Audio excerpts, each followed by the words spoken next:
when we're able to truly let go,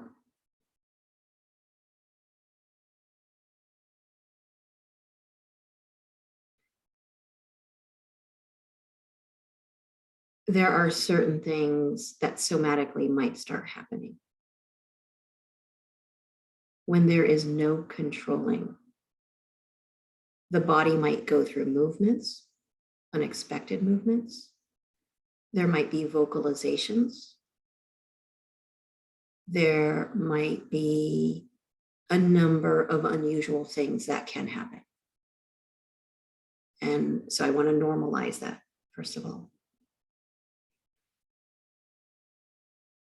The system needs space to release what it has accrued. As our practice deepens, one of the things that happens is that there is a stability of attention that starts to strengthen. Meaning, regardless of what happens, instead of being hooked, as we usually are, by what's happening, we're able to stay centered and to be able to observe it without being pulled.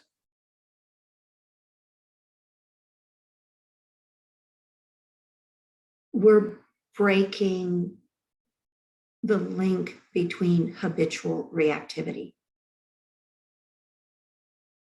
where a lot of our moments are this unconscious reflex to move towards an experience or to move away from an experience, because we either like it or we don't like it.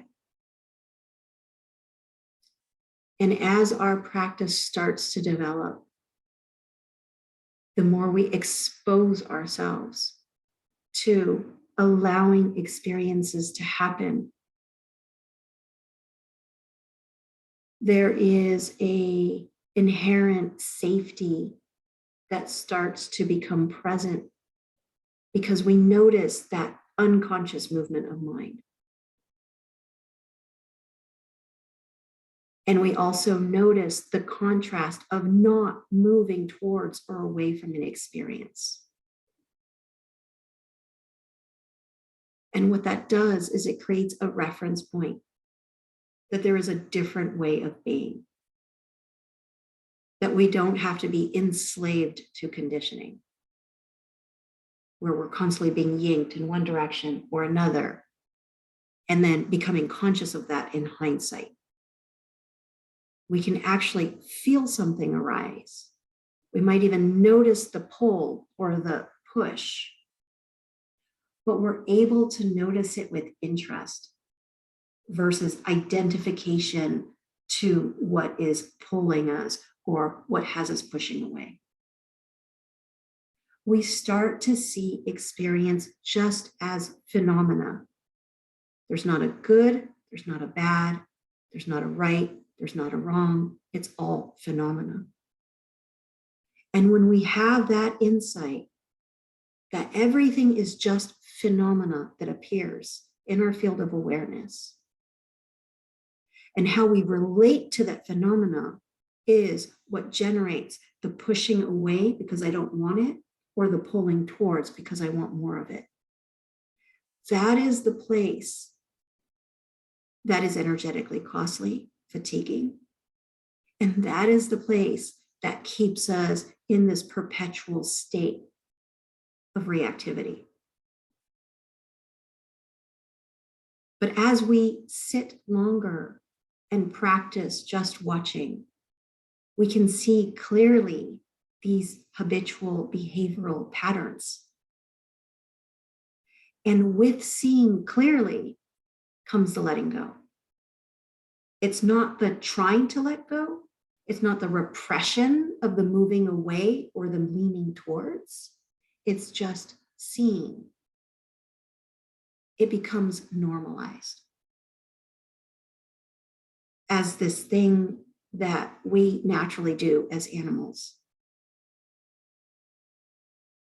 And so when we stop that natural moving towards or away from, and we just sit in our center and watch, there's more energy available because we're not losing it towards resisting or towards gravitating towards and trying to make things a particular way. And when there is more energy available, there is clarity.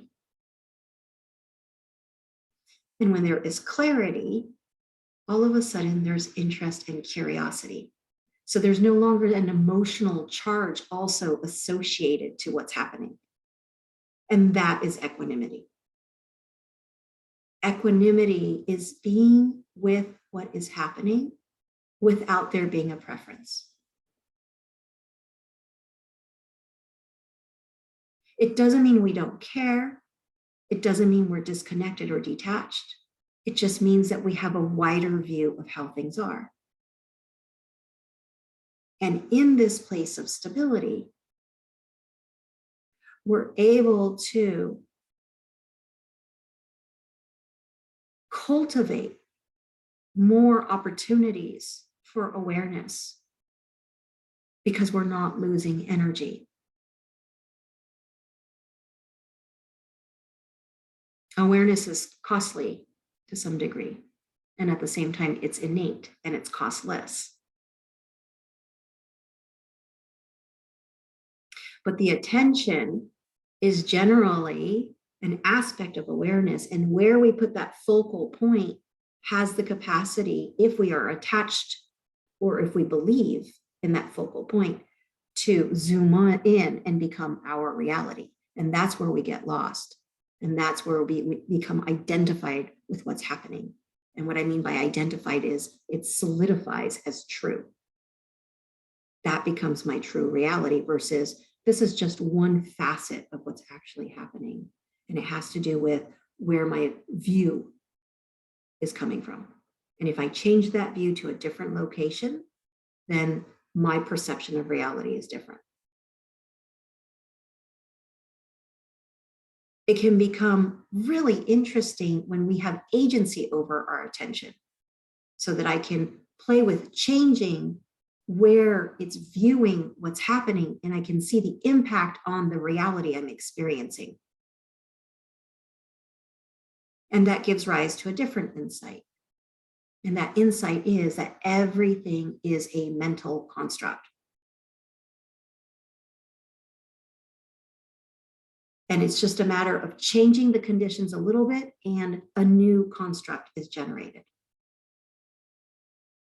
And as we see that most of what we are experiencing is a projection of our mind,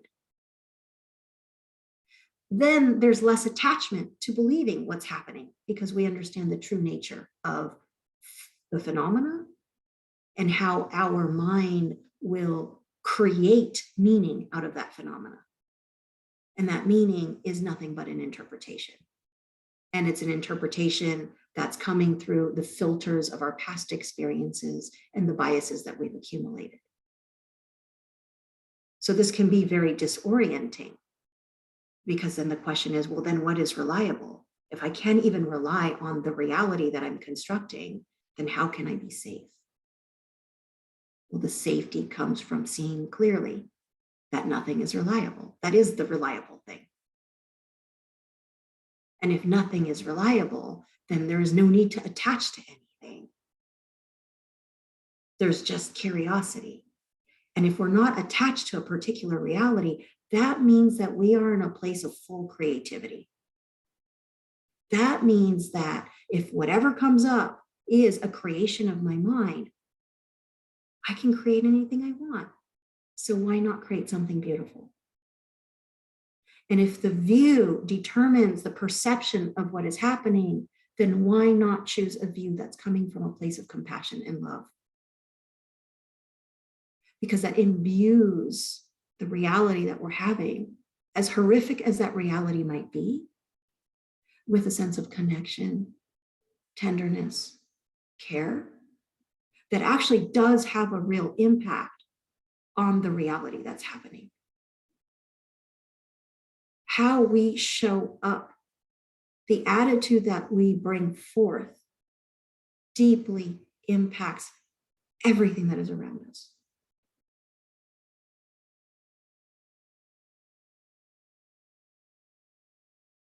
If I show up to difficulties defended, then what I am exuding is a sense of unsafety to all that are in that reality. And their response is defended. And we co-create a reality that is imbued with that flavor. If I show up to a difficult situation with openness and interest and presence, the impact of that is of safety for those that are part of that reality. And their response is relaxation, is the ability to come forward. And the result is a reality that feels connecting. This is our power when we are able to stay in our center, when we're able to stay awake, and when we're able to have agency over our attention.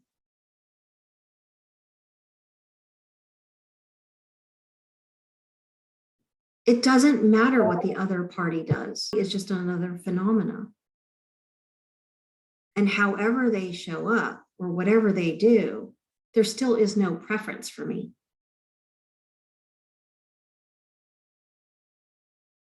Because what is going to determine how I am viewing or my sense of reality of what the other party is offering, again, comes back from my view.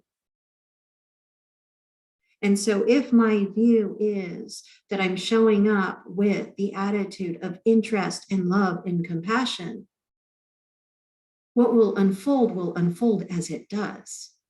It doesn't change the fact that I am in my center. My satiation comes from having direct access to myself. I actually don't need the other party to be any particular way. Just like I don't need my external circumstances to be any particular way. Because everything is an interpretation. I might want it to be a different way. There's nothing wrong with that. Of course, I want it to be a different way. I can have a preference, but I can also have the understanding that if it's not that way, it doesn't matter because it still serves. Just like in meditation, just like in our day-to-day lives, everything has the ability to show us the way. Regardless of what that is.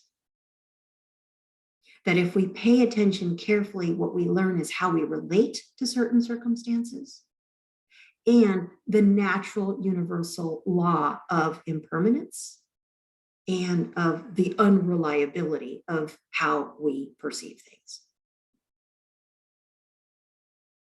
Everything serves to bring us back home to ourselves.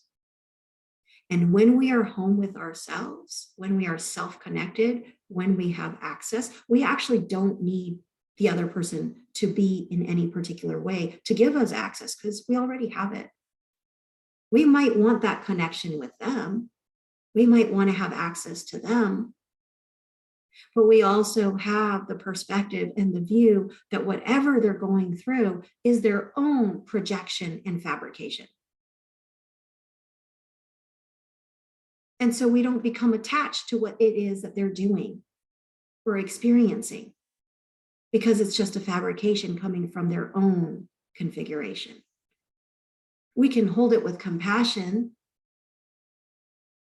but we also allow them to go through their process without imposing our own. And that just presence alone, just being in my center, has the ability to offer them the safety to be able to land on their own, both emotionally and somatic, because that is the power of connection. We resonate with each other. Right now, regardless of whether you're understanding what I'm saying or not, doesn't matter. Your body is either resonating with me or it's not. I'm exuding a certain type of beingness. And that has the capacity to trigger you, or it has the capacity to soothe you. It doesn't matter what I say. So we can come back to looking at intention as being the foundational part of impact. That how we orient towards circumstances or people and the intention that we have, and I mean the true intention. And what I mean by true intention is that we are connected to what's actually happening within us. Because I might have the intention to help somebody, but it's not really service. It's because I feel uncomfortable with their situation and I want to fix them so I can feel more comfortable. That's not true intention of service or helping. That's me coping with my discomfort. So this is what I mean about if we're coming from a place where we're connected to our true intention, which oftentimes is just our yearning inside. That is what orients all actions. And that could be felt, even if it's a miss to the other person. Even if it's not what they're wanting in the moment, if they can sense the authenticity of how I'm orienting or what I'm intending, it will land with that impact that is intended.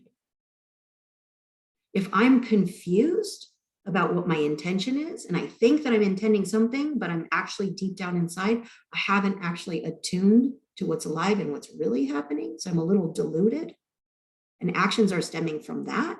That will be felt as inauthentic or an imposition. So we do have the ability as beings, as social beings, to intuitively know where the other person is coming from, regardless of what their words or actions are. That's a felt sense. And that is something that we can cultivate, not by trying to be more generous, not by trying to be better people, but by looking inside and understanding what's actually happening in us, having clear seeing about our internal process so that we're not behaving misaligned with our intentions, which causes inherent distrust and defensiveness in other people.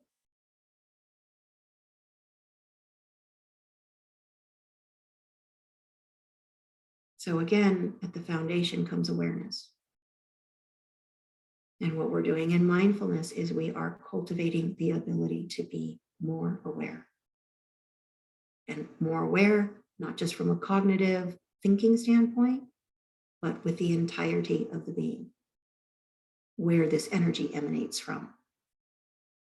It's the unification of the heart, the body, and the mind together in wholesome orientation.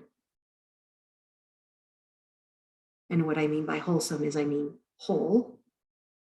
And I also mean that in the sense that my orientation is of non-harm. And that can be felt.